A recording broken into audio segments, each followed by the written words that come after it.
ಇವತ್ತು ನಾಡಿನ ಸಮೃದ್ಧಿ ಆಗ್ಬೇಕಾದ್ರೆ ಒಳ್ಳೆ ಮಳೆ ಬಿದ್ದಾಗ ಮಾತ್ರ, ಬೆಳೆ ಬೆಳೆದಾಗ ಮಾತ್ರ ರೈತರು ಸಮೃದ್ಧಿ ಆಗಲಿಕ್ಕೆ ಸಾಧ್ಯ ಆಗ್ತದೆ.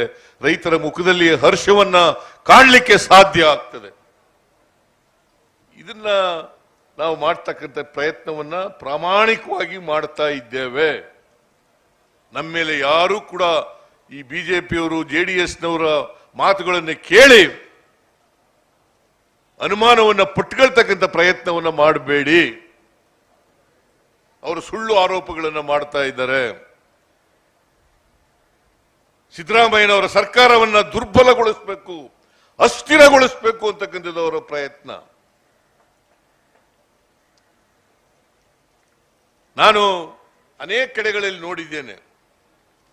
ನಾನು ನಮ್ಮ 121 ಇಲ್ಲಿವರೆಗೆ ಈ ಬಿಜೆಪಿ ಸರ್ಕಾರ ಬಂದ ಮೇಲೆ, ಕೇಂದ್ರದಲ್ಲಿ ಬಿಜೆಪಿ ಸರ್ಕಾರ ನರೇಂದ್ರ ಮೋದಿ ಅವರು ಬಂದ ಮೇಲೆ 121 ಇಡಿ ಪ್ರಕರಣಗಳಾಗಿದ್ದಾವೆ. 121ರಲ್ಲಿ 115 ಪ್ರಕರಣಗಳು ವಿರೋಧ ಪಕ್ಷದವರು. 115 ಪ್ರಕರಣಗಳು ವಿರೋಧ ಪಕ್ಷದವರು. ನಾಚಿಕೆ ಆಗಲ್ಲ ಇವರಿಗೆ? ವಿರೋಧ ಪಕ್ಷದವರನ್ನು ದುರ್ಬಲಗೊಳಿಸಿ ಅವರನ್ನ ಶಕ್ತಿಗುಂದಿಸಿ ಅಧಿಕಾರ ಮಾಡಬೇಕು, ಜೈಲಿಗೆ ಹಾಕೋದು, ಜೈಲಿಗೆ ಕಳಿಸೋದು, ನಿರಪರಾಧಿಗಳನ್ನ ಜೈಲಿಗೆ ಕಳಿಸ್ತಕ್ಕಂಥ ಪ್ರಯತ್ನವನ್ನು ಮಾಡ್ತಾರೆ. ಜನ ಇದನ್ನ ಖಂಡಿಸಬೇಕಾಗ್ತದೆ.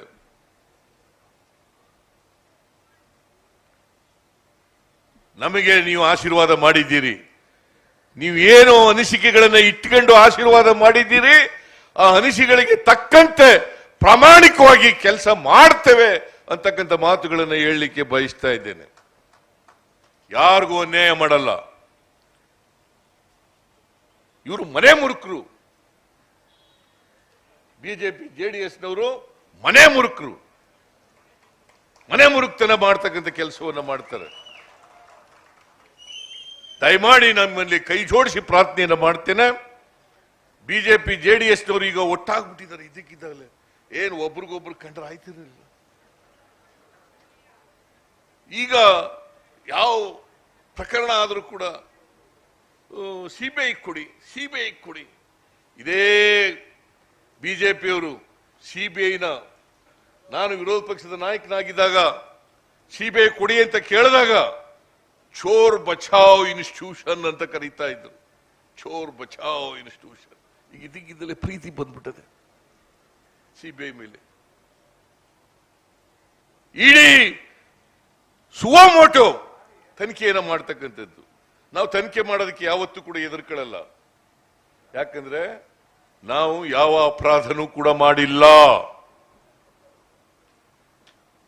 ತನಿಖೆ ಮಾಡಲಿ, ತನಿಖೆಗೆ ಯಾವತ್ತೂ ಕೂಡ ಎದುರ್ಕೊಳ್ಳಲ್ಲ.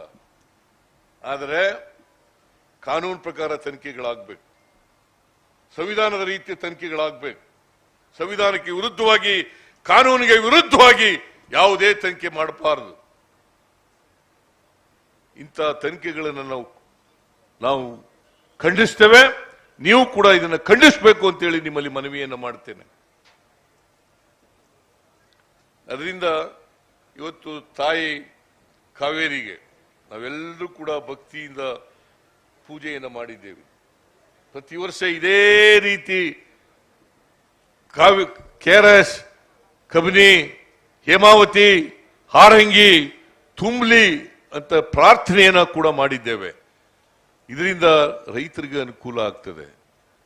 ರೈತರು ಹೆಚ್ಚು ಬೆಳೆಯನ್ನು ಬೆಳೆದರೆ ರಾಜ್ಯದ ಅಭಿವೃದ್ಧಿ ಆಗಲಿಕ್ಕೆ ಸಾಧ್ಯ ಆಗ್ತದೆ.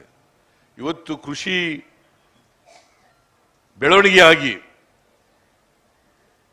ಆಹಾರದ ಉತ್ಪಾದನೆಯನ್ನ ಹೆಚ್ಚು ಮಾಡಿ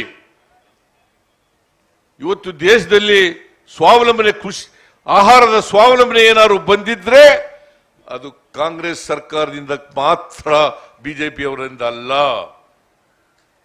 ಆಹಾರದ ಸ್ವಾವಲಂಬನೆಯನ್ನು ನಾವು ಮಾಡಿರ್ತಕ್ಕಂಥದ್ದು. ಸುಳ್ಳನ್ನ ಹೇಳಬಾರದು, ಜನರಿಗೆ ಸುಳ್ಳನ್ನ ಹೇಳಿ ದಾರಿ ತಪ್ಪಿಸ್ತಕ್ಕಂಥ ಕೆಲಸವನ್ನು ಮಾಡಬಾರದು. ಇಷ್ಟನ್ನು ಹೇಳಿ ಇವತ್ತು ನಿಮ್ಮೆಲ್ಲರಿಗೂ ಕೂಡ ಶುಭವನ್ನ ಕೋರಿ ಮತ್ತೊಮ್ಮೆ ಕಾವೇರಿ ತಾಯಿ ಆಶೀರ್ವಾದ ಯಾವಾಗಲೂ ಕೂಡ ಇರಲಿ ನಮ್ಮ ಮೇಲೆ ಅಂತ ಹೇಳ್ತಾ ನಿಮ್ಗೆಲ್ಲ ನಮಸ್ಕಾರ ಮಾಡಿ ನಾನು ಮಾತು ಮುಗಿಸ್ತೇನೆ. ಜೈ ಹಿಂದ್,